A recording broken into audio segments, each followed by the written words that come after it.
Ce n'est un secret pour personne, Io, le plus proche des satellites galiléens de Jupiter, n'est pas du tout comme les autres dans notre système planétaire. Il ne ressemble pas non plus aux astéroïdes, aux comètes et aux autres objets. Le relief du satellite n'est pas tel que nous aurions pu l'imaginer. Il n'y a aucun cratère sur Io et il est unique en son genre. Vous ne trouverez pas d'eau ici, sous aucune forme. C'est un monde animé et tumultueux où les volcans entrent en éruption sans cesse. Plusieurs éruptions ont parfois lieu simultanément et Io a compté jusqu'à 400 volcans actifs à la surface du satellite. Des métamorphoses se produisent en permanence. Sa croûte brûlante se déforme constamment sous l'effet de la puissante gravité de Jupiter. Quel secret recèle ce satellite mystérieux? Io sous-titre: Bienvenue sur notre cours de géographie. Nous savons que la gravité de la Lune provoque les marées en élevant le niveau de l'eau des océans de la Terre, mais sur Io, les marées sont beaucoup plus puissantes, environ 88 000 fois plus. Mais les différences ne s'arrêtent pas là. La gravité de Jupiter et de son satellite Europe agit sur Io, déplaçant chaque jour vers le haut la croûte solide du satellite et non de l'eau. Pourquoi cela se produit-il? Une théorie soutient que la gravité de Jupiter provoque des frottements, réchauffant ainsi la surface d'Io.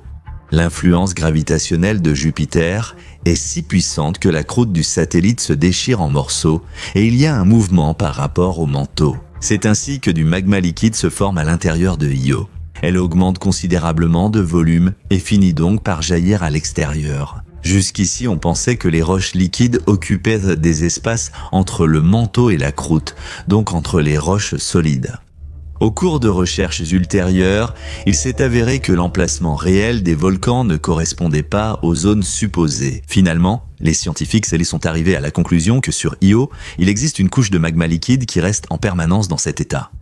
Lorsque nous essayons d'expliquer la cause de l'intensité et de l'emplacement des éruptions, il convient d'adopter une approche globale. Ils ne prennent en compte que deux facteurs, le chauffage et l'influence gravitationnelle. Seule la combinaison du chauffage des solides,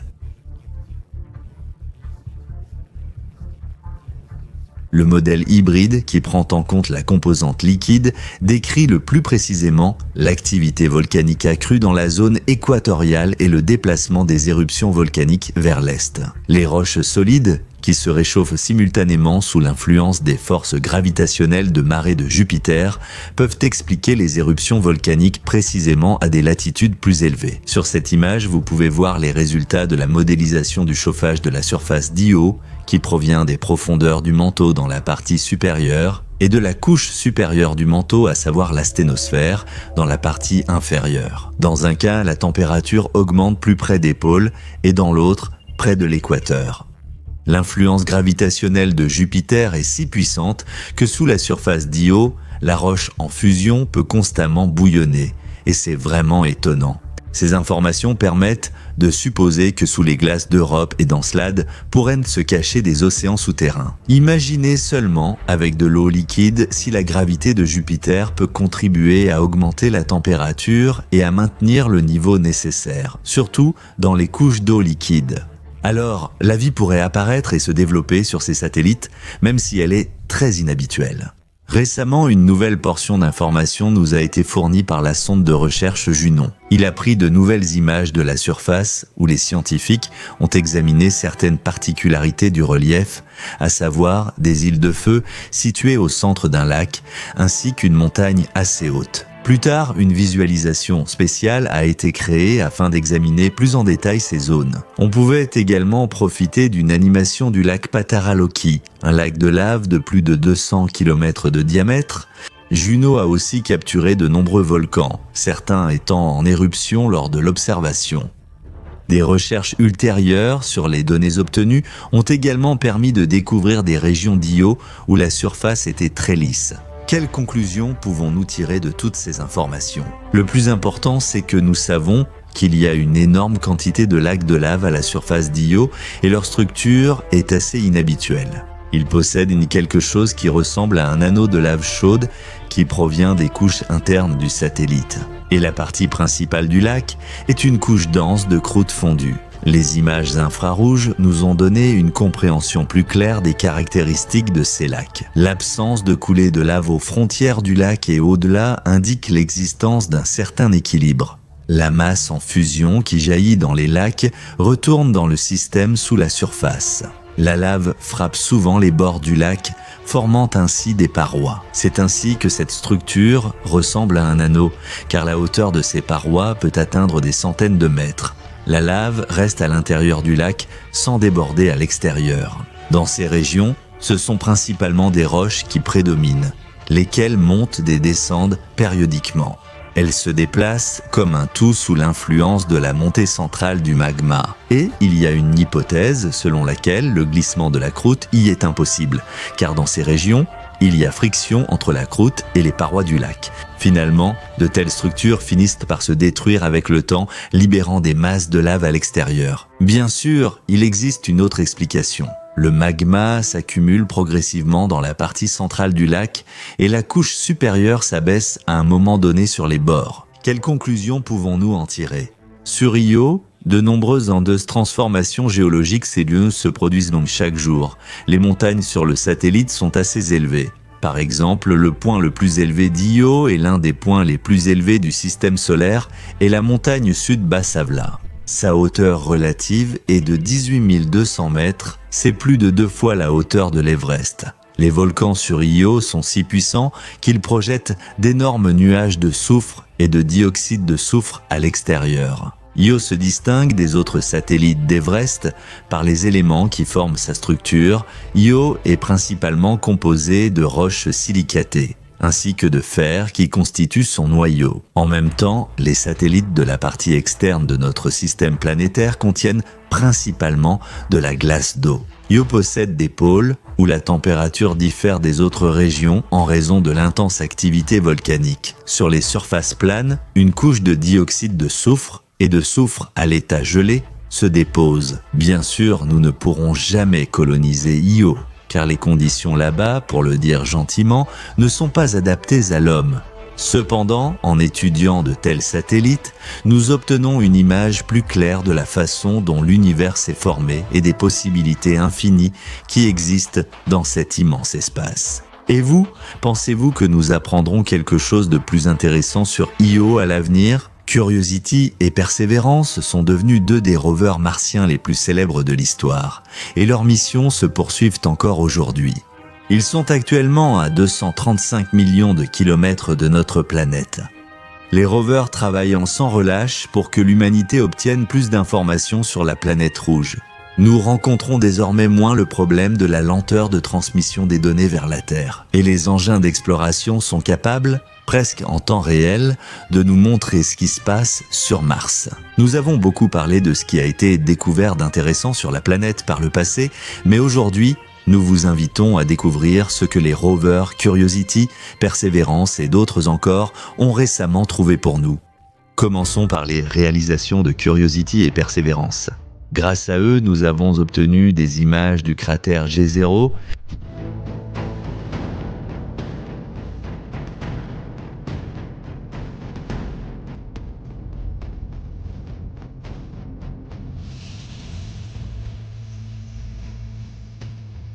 Ici, on observe des traces de roches sédimentaires sur les pentes et le cratère Beleva est aussi intéressant à voir.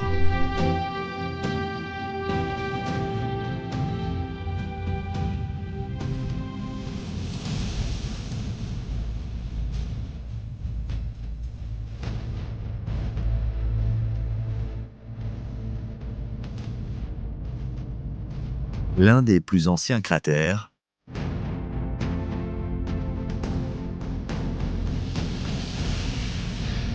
sur certaines images, nous pouvons voir des zones où il y avait probablement autrefois des cours d'eau.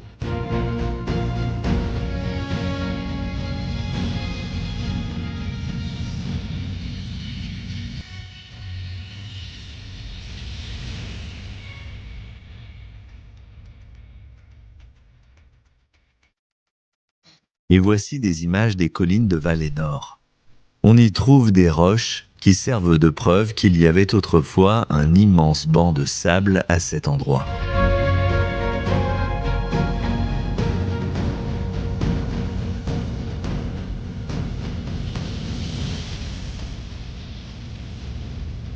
La station interplanétaire automatique de l'Agence spatiale européenne, appelée Mars Express, nous a fourni une image assez curieuse.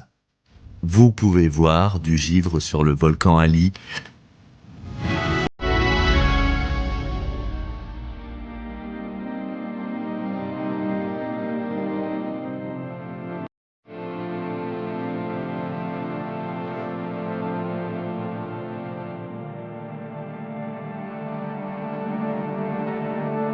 Il n'est pas là en permanence, il apparaît pendant une courte période avant le lever du soleil. Il convient de noter que le givre contient plus de 110 millions de litres d'eau et qu'il y a une circulation régulière avec l'atmosphère de la planète. Regardez ces taches de glace de près, n'est-ce pas magnifique ?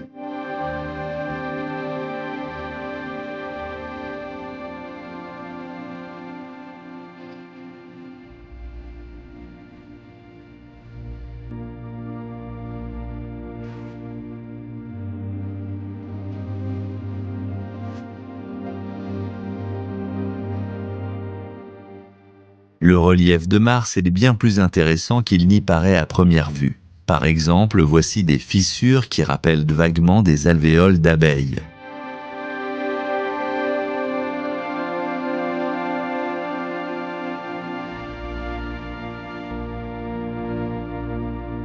D'autres appareils de recherche sont aussi visibles dans l'objectif. Par exemple, ici, nous pouvons voir le drone de reconnaissance robotisé Mars Ingenuity qui a terminé sa mission en 2024. Il a endommagé une de ses parties en fonctionnement.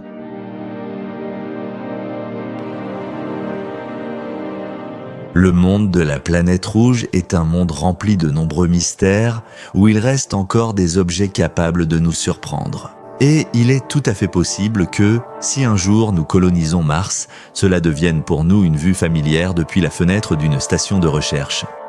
Et vous, qu'en pensez-vous? Est-ce possible?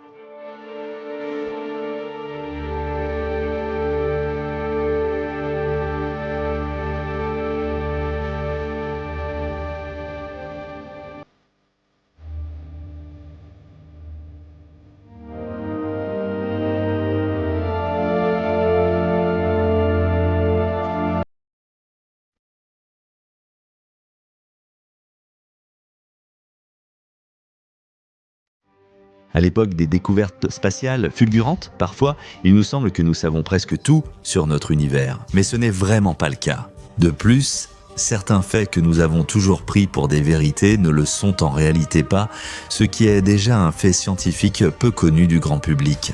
Quel secret l'univers nous a-t-il révélé? Quel est le vrai visage du cosmos? Commençons par quelque chose de simple. Vous avez sûrement vu La Guerre des étoiles ou d'autres films de science-fiction où des vaisseaux spatiaux explosaient de façon spectaculaire dans l'espace et brûlaient complètement. En réalité, rien de tout cela ne pourrait arriver. Dans l'espace, il n'y a pas d'oxygène, donc un objet ne peut pas simplement s'enflammer. Et il ne peut pas non plus y avoir d'onde de choc due à une explosion. Quelle déception! Voici notre Soleil, mais qu'y a-t-il de nouveau à son sujet? Et si nous vous disions qu'en réalité, il est comme ceci et non comme cela?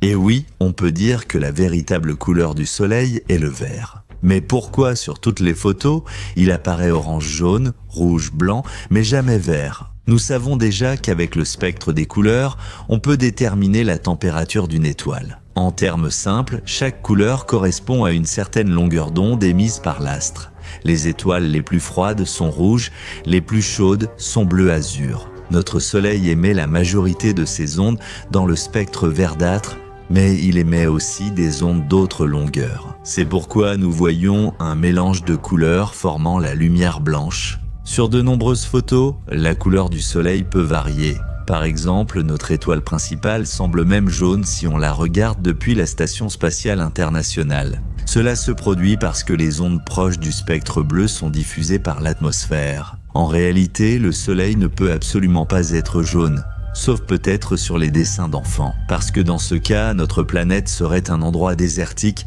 et inhospitalier, situé en dehors de la zone habitable du système solaire. Et la raison en est que si le Soleil était jaune, sa température serait inférieure d'environ 800 degrés Celsius. En dehors de cela, vous êtes-vous déjà demandé comment le Soleil reste aussi chaud? Bien sûr, il n'est plus aussi puissant qu'avant, mais il reste brûlant, rien d'exceptionnel.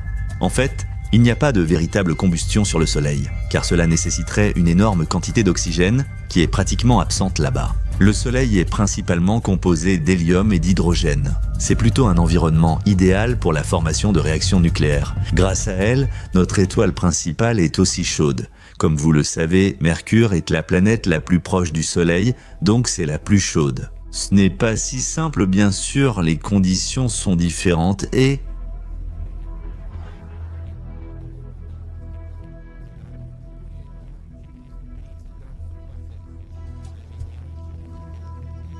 Allègre Sud. D'azoïa. Des gaz de la Terre.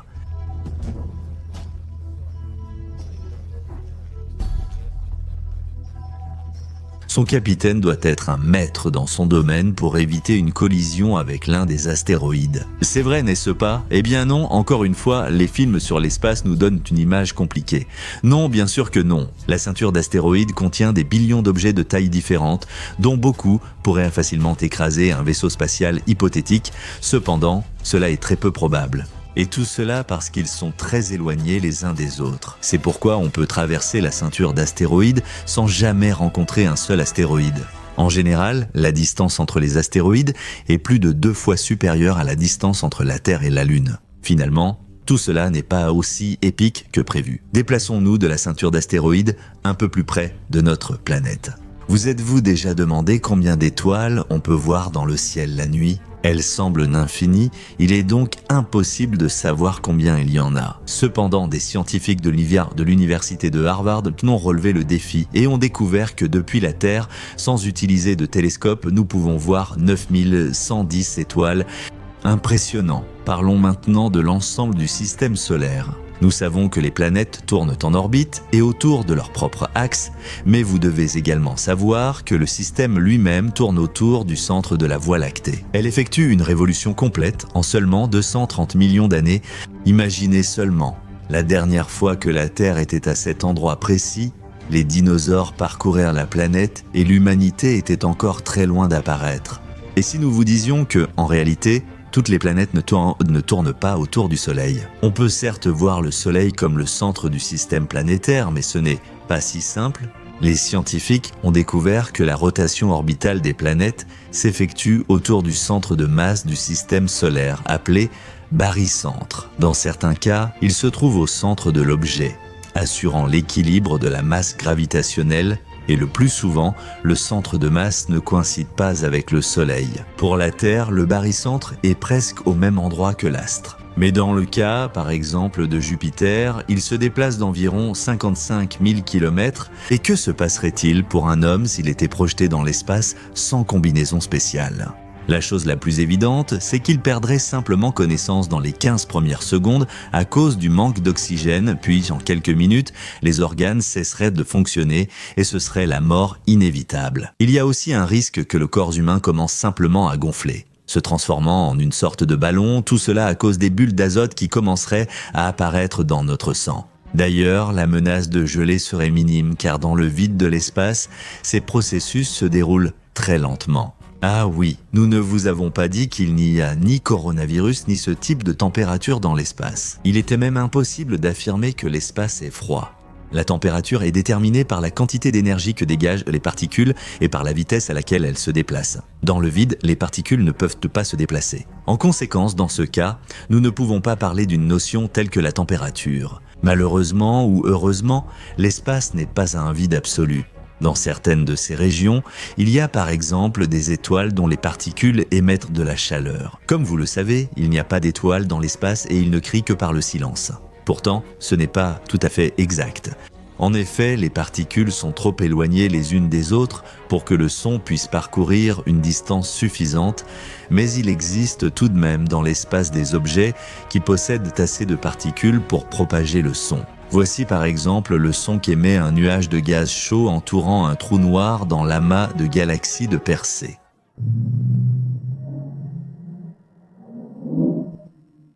Notre univers est plein de mystères. Parfois, nous pensons en avoir résolu certains, mais le temps montre que ce n'est pas le cas. L'interféromètre Radio ASCAP, situé dans l'ouest de l'Australie, a commencé à détecter un signal récurrent qui apparaissait toutes les heures, tandis que les propriétés du signal changèrent de temps en temps. D'où provient donc ce signal, d'une naine blanche ou d'une étoile à neutrons? Pourtant, les caractéristiques du signal ne l'indiquent pas. Alors, de quoi s'agit-il ? S'agit-il d'interférences provenant des appareils de recherche, d'objets cosmiques inconnus, ou bien d'une tentative de civilisation extraterrestre de communiquer avec nous? Comme vous le savez déjà dans l'espace, nous ne pouvons pas capter de signaux sonores, car c'est le vide qui y règne. Cependant, nos appareils de recherche captent d'autres types de signaux, comme les signaux radio, les rayons X, les ondes gamma et électromagnétiques. Ce n'est qu'ensuite qu'ils convertissent les données recueillies en pistes sonores. La plupart du temps, les signaux reçus sont triviaux et déjà étudiés depuis longtemps. Mais pour le télescope ASCAP, tout était différent. Le signal reçu ne réagissait pas comme les autres signaux similaires. Les impulsions étaient parfois faibles, parfois fortes et parfois absentes.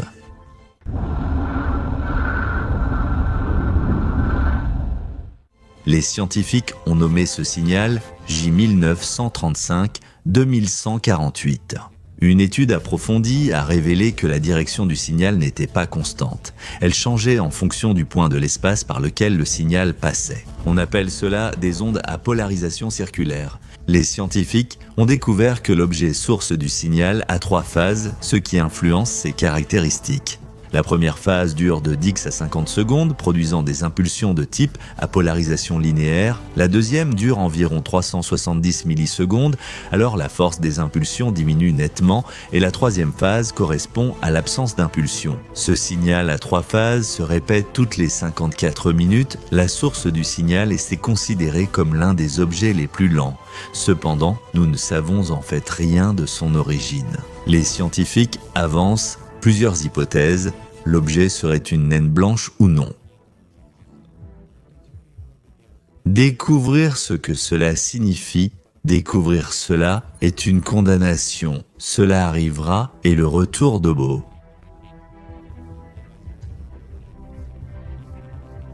Nana, où le chiffre de la corrélation change physiquement. La dispersion des étoiles peut modifier le signal via l'interaction avec les champs magnétiques des deux objets, mais cela présente aussi des incohérences. Les étoiles à neutrons tournent avec une périodicité d'1 seconde ou moins, rendant difficile l'augmentation de leur période de rotation. Avec une naine blanche à la place, la période souhaitée devient possible. Cependant, nous ignorons comment un tel objet peut émettre un signal radio similaire. Et nous arrivons maintenant à la version la plus intéressante. Ces signaux étranges sont d'origine artificielle. En d'autres termes, ils nous sont envoyés par des représentants d'une civilisation extraterrestre inconnue. Pour comprendre à quel point cette version est viable, revenons dans le passé, en 1977, lorsqu'un radiotélescope appelé la Grande Oreille a détecté un signal aux caractéristiques inhabituelles. Il a été nommé WWA. C'est ce qu'a noté un chercheur sur la feuille de décryptage, et longtemps la version populaire était que ce signal venait d'extraterrestres. Le signal a duré 72 secondes et, une fois décrypté, il s'est révélé unique sans jamais se répéter. Les scientifiques n'ont pas localisé la source du signal, mais ont déterminé sa direction.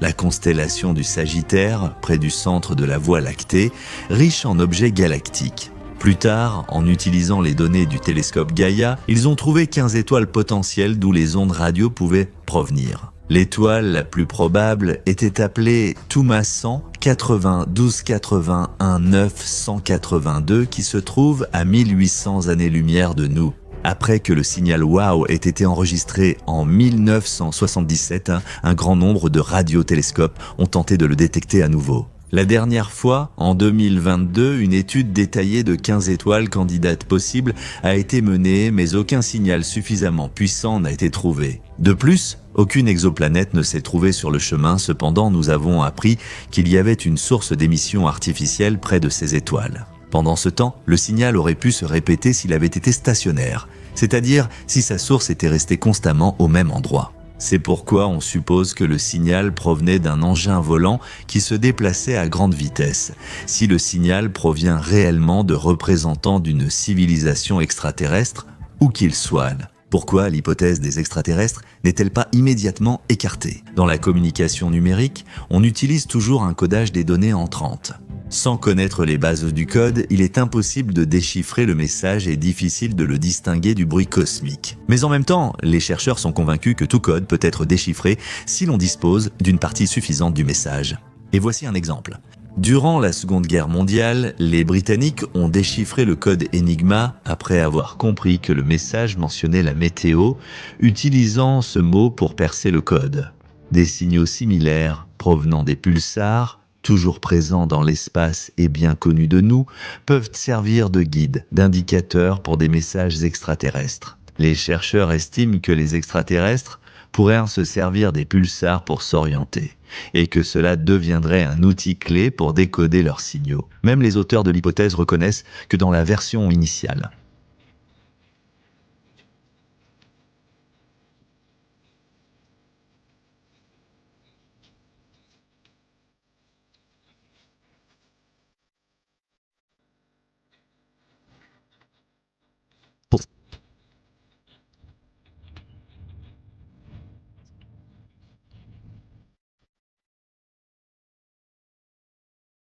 l'étude des signaux qui nous parviennent de l'espace. Le sujet est inconnu, incroyablement fascinant et plein de mystères non résolus qui, depuis de nombreuses années, intriguent les scientifiques et les passionnés du monde entier. Cependant, il nous reste un long chemin à parcourir et il faudra fournir des efforts considérables pour comprendre leur nature et percer les mystères cachés dans ces ondes radio. Chaque nouvelle recherche nous rapproche de la solution, mais il faudra encore beaucoup de temps et d'efforts pour parvenir à une compréhension complète. Ou bien avons-nous seulement l'impression de progresser dans cette question? Serons-nous un jour capables de percer tous les secrets de ces signaux mystérieux et de comprendre ce qu'ils signifient? Seul l'avenir nous le dira. Eh bien, terriens, ce n'est pas la fin de la vidéo. De nombreux épisodes passionnants et spectaculaires nous attendent encore. Mais pour que je puisse continuer à vous ravir avec tous les personnages des vastes étendues de l'univers, j'ai besoin de vos retours. Vous pouvez l'exprimer très simplement. Il suffit de mettre un like électronique sous cette vidéo, car nous n'avons tout simplement pas d'autre type de like. Et je connais la suite de la phrase. De cette façon, vous montrerez que nous allons dans la bonne direction. Ne changez pas de chaîne.